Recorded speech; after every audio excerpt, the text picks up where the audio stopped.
नमस्कार, आज की बड़ी खबरों में आपका स्वागत है। मैं हूं आपके साथ अनु भारद्वाज और आप देख रहे हैं न्यूज गंगा। आज के बुलेटिन में बात करेंगे क्यों पीएम मोदी ने मंत्रियों को किया आगाह, बताएंगे आपको क्यों राहुल गांधी से मिले एनसीपी नेता रोहित पवार, दिखाएंगे आपको कैसे जंग से भारत में एलपीजी गैस की किल्लत। बुलेटिन के आखिर में देखेंगे कैसे भारत आएगा क्रूड ऑयल। लेकिन दिन भर की तमाम खबरों से पहले एक नजर सुर्खियों पर। मुझे लगा पटाखा है, बाद में पता चला गोली चली। हमले के बाद फारूक अब्दुल्ला ने उठाए सुरक्षा पर सवाल। टेरर फंडिंग मामले में शब्बीर शाह को सुप्रीम कोर्ट से मिली जमानत, 2019 से जेल में थे बंद। गैस सिलेंडर को लेकर विपक्ष का संसद परिसर में प्रदर्शन, राहुल गांधी बोले प्रधानमंत्री मोदी खुद घबराए हुए हैं। पीएम मोदी ने मंत्रियों को किया आगाह। प्रधानमंत्री मोदी ने आज गुरुवार को अपने मंत्रियों से ईरान संकट को देखते हुए देश के अंदर के हालात पर लगातार नजर रखने को कहा है। उन्होंने कहा कि जो लोग मौजूदा स्थिति को घबराहट की स्थिति बनाने की कोशिश कर रहे हैं, उन पर कड़ी नजर रखी जाए। उन्होंने कहा है कि संभावित संकट को लेकर भारत की तैयारियां बहुत मजबूत है।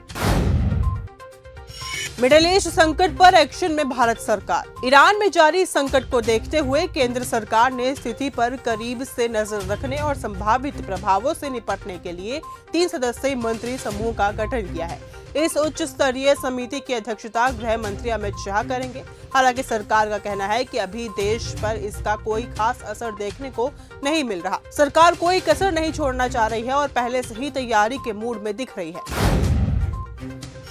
राहुल गांधी से मिले एनसीपी नेता रोहित पवार। महाराष्ट्र के पूर्व उप मुख्यमंत्री अजीत पवार के विमान हादसे में मौत के बाद घटना को लेकर लगातार सवाल उठाए जा रहे हैं। उनके भतीजे रोहित पवार विमान हादसे की जांच की मांग लंबे समय से कर रहे हैं। अब जांच की मांग को लेकर उन्होंने संसद भवन में राहुल गांधी से मुलाकात की।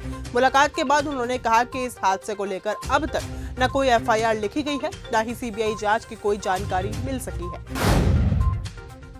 हमले के बाद फारूक अब्दुल्ला ने उठाया सवाल। जम्मू कश्मीर के पूर्व मुख्यमंत्री फारूक अब्दुल्ला पर बुधवार देर रात एक युवक ने हमला कर दिया। हालांकि सुरक्षा कर्मियों ने उन्हें समय रहते हुए बचा लिया और आरोपी को गिरफ्तार कर लिया। आरोपी ने पूछताछ में बताया है कि वो 20 सालों से हमले की प्लानिंग कर रहा था। इस पूरी घटना के बाद अब फारूक अब्दुल्ला का भी बयान सामने आया है। हमले के बाद पूर्व सीएम फारूक अब्दुल्ला ने मीडिया से बातचीत के दौरान बताया कि उन्हें हमले के बारे में कोई जानकारी नहीं थी। जब वो कार्यक्रम स्थल से बाहर निकल रहे थे तभी उन्हें पटाखे जैसी आवाज सुनाई दी। इसके तुरंत बाद उन्हें सुरक्षा कर्मी ने जल्दी से कार में बिठा दिया।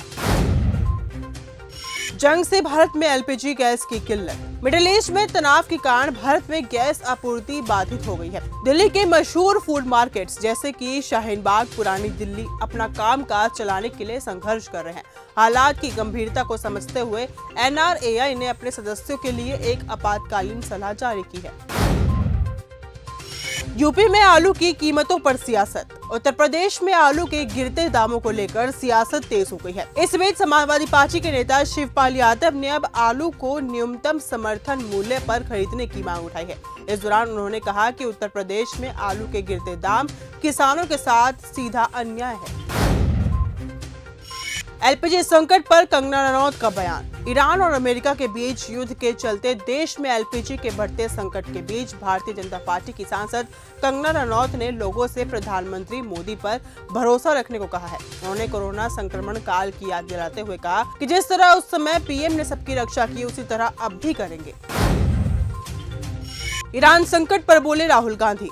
लोकसभा में गुरुवार को सदन की कार्यवाही शुरू होने के बाद विपक्ष की ओर से गैस सिलेंडर को लेकर विरोध प्रदर्शन देखने को मिला। सदन के स्थगन के बाद विपक्षी सांसदों ने संसद परिसर में जमकर नारेबाजी की। राहुल ने सदन शुरू होने के बाद देश के मौजूदा फ्यूल संकट पर सदन में बोलने की अनुमति मांगी थी। हालांकि उन्होंने ये अनुमति नहीं दी गई। इसको लेकर उन्होंने नियमों का हवाला देते हुए कहा कि अब नियम बदल गए हैं। सदन खुद अनुमति देने के बजाय मंत्री से पूछता है। असम सरकार ने जारी की चेतावनी। असम में हेमंत बिस्वा शर्मा की बीजेपी सरकार ने एलपीजी और पेट्रोलियम उत्पादों की कमी की अफवाहों पर सख्त कार्रवाई की चेतावनी जारी की है। मामले से संबंधित अधिकारियों ने लोगों से अपील की है कि वे ऐसे किसी भी भ्रामक संदेश या फिर दावे पर भरोसा न करें। सरकार के अनुसार कुछ लोग या असामाजिक तत्व गलत जानकारी फैलाकर लोगों को भ्रम और घबराहट पैदा करने की कोशिश कर रहे हैं। इसलिए नागरिकों से कहा गया है कि वे ऐसी अफवाहों को न माने और न ही उन्हें आगे भेजें। मंदिरों में पशु बलि पर रोक की मांग। मंदिरों में पशु बलि पर रोक लगाने की मांग पर सुप्रीम कोर्ट ने केंद्र सरकार को नोटिस जारी किया है। याचिका में धार्मिक परंपराओं के पालन के लिए पशु बलि को वैध ठहराने वाले कानून को रद्द करने की मांग की गई है। कोर्ट ने केंद्र सरकार के पशुपालन मंत्रालय से 4 सप्ताह के अंदर जवाब मांगा है। सैयारा के बाद चमकी अहान पांडे की किस्मत। अहान पांडे ने सैयारा से बॉलीवुड में कदम रखा था और पहली ही फिल्म से गर्दा उड़ा दिया। सैयारा ने बॉक्स ऑफिस पर तहलका मचाकर रख दिया था। डेब्यू फिल्म ब्लॉकबस्टर होने पर अहान पांडे के पास कई फिल्मों की लाइन लगी है। एक्टर को धड़ाधड़ फिल्मों के ऑफर मिल रहे हैं। प्रियंका चोपड़ा ने बताई बॉलीवुड छोड़ने की वजह। प्रियंका चोपड़ा इन दिनों अपनी अपकमिंग फिल्म वाराणसी की तैयारी कर रही हैं, जो अगले साल रिलीज होगी। इसी बीच एक्ट्रेस ने एक हालिया इंटरव्यू में बॉलीवुड छोड़ने की वजह का खुलासा किया है। प्रियंका ने बताया कि उन्हें बॉलीवुड में लिमिटेड महसूस होने लगा था।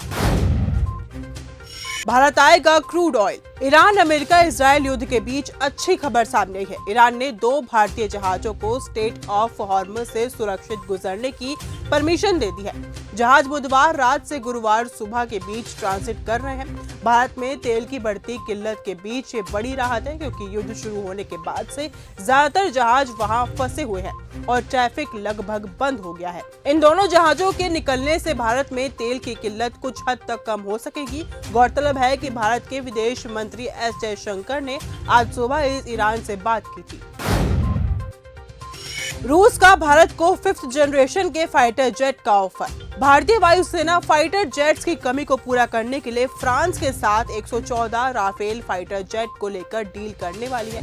उसके बावजूद भारत की सबसे बड़ी टेंशन 5वीं पीढ़ी के फाइटर जेट को लेकर है, क्योंकि चीनी एयरफोर्स पहले से ही J-20 और J-35 जैसे लड़ाकू विमानों का इस्तेमाल कर रही है। रूस ने भारत को Su-57 स्टील्थ फाइटर जेट का अपडेटेड वाला वर्जन ऑफर किया है। Defense.in वेबसाइट के मुताबिक विंग इंडिया 2026 प्रदर्शनी के दौरान दोनों देशों के अधिकारियों की हाई लेवल की मीटिंग में रूस की ओर से डबल सीट वाले इस Su-57 को लेकर ऑफर दिया गया है। ईरान इराक एयर स्पेस बंद। मिडिल ईस्ट में जारी युद्ध का असर अब भारतीय एविएशन सेक्टर पर भी दिखने लगा है। सूत्रों के मुताबिक एयर इंडिया ने DGCA से पायलटों की ड्यूटी और उड़ान समय से जुड़े नियमों में कुछ छूट देने की मांग की है। एयरलाइंस ने FDTL नियमों में बदलाव की मांग करते हुए कहा कि कुछ अंतर्राष्ट्रीय रूटों पर उड़ान का समय बढ़ गया है। इसकी वजह ईरान और इराक के एयर स्पेस का बंद होना बताया जा रहा है, जिसके कारण विमानों को लंबे वैकल्पिक रास्तों से होकर उड़ान भरनी पड़ रही है। तो फिलहाल आज के इस बुलेटिन में सिर्फ इतना ही। देश और दुनिया की तमाम खबरों के साथ ऐसे जुड़े रहने के लिए देखते रहें न्यूज़ गंगा। नमस्कार।